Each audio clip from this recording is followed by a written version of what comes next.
Hi, this is Jeff Blauette, Technical Agronomist for Cooperative Farmers Elevator.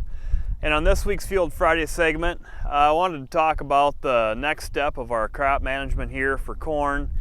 We're coming up here on this Memorial Day weekend. Probably the next phase, we were supposed to have gotten some sunshine and some heat this week. Well, that didn't materialize. We couldn't seem to blow this cloud bank out of here, but we're hopefully going to get that next week. And I think when that happens, we're going to see the whole thing start to explode. The crop's going to really take off.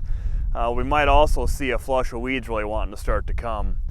I'm a little concerned that we may have had some of these pre-plant herbicides put out with the fertilizer and so on that laid out there quite a while before we had any activating moisture.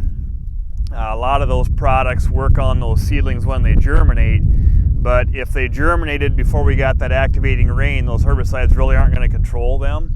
That could be going on right now. It's just we haven't had enough heat to really get things to pop out of the ground and really show up, but that could be something we experience next week.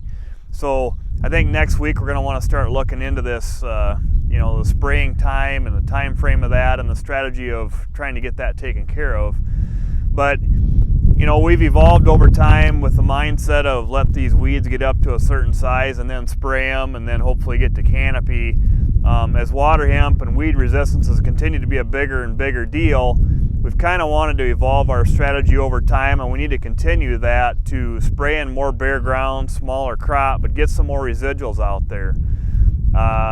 Here we are, we're getting towards the end of May here now, and we've had a lot of these herbicides that were with the fertilizer been out there for a month in a lot of cases. So the expectation is they're going to start to, wind down and need another flush of residual herbicides to pick up the mantle, you might say. So spraying this ground and spraying these weeds when they're small or aren't even up yet is actually the best strategy.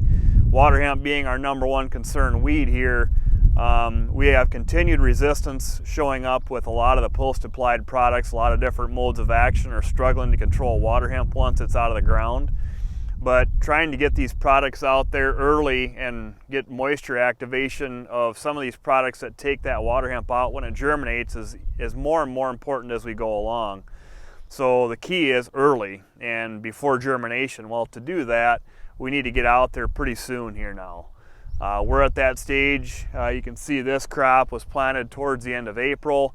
A lot of this corn crop is about this size. It's going to be time to get out and spray this stuff here soon to do the best job of getting this crop to canopy so we can have a clean field. Obviously we can see this corn is small. I think that's really going to take off here if we get some sunshine. But the key is if we get started trying to get ready to spray early, we don't have to rush. If we get some days that are windier than we like or some of those kind of things, or the wind is in the wrong direction, we can wait. If we get a little rain and we're a little bit wetter than we'd like, we can wait. If we start early enough, we have that luxury. We're not having to go out there when we don't want to be out there because the weeds are getting too big and the field's getting away from me. If we wait too long, that can happen.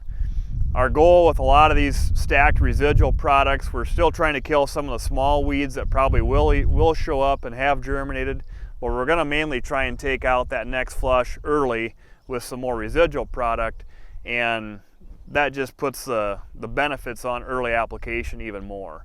So I guess that's the mindset we should be taking. It frees us up to spray on better days, and it gives us a better chance of being more successful in our weed control strategies. So keep that in mind as we go into next week, the next 2 weeks really, so we can get this corn taken care of, and then we're going to want to follow the same strategy in soybeans when we get to that point. So I just wanted to touch on that just to refresh our minds as to why we do what we do on these herbicide programs on corn.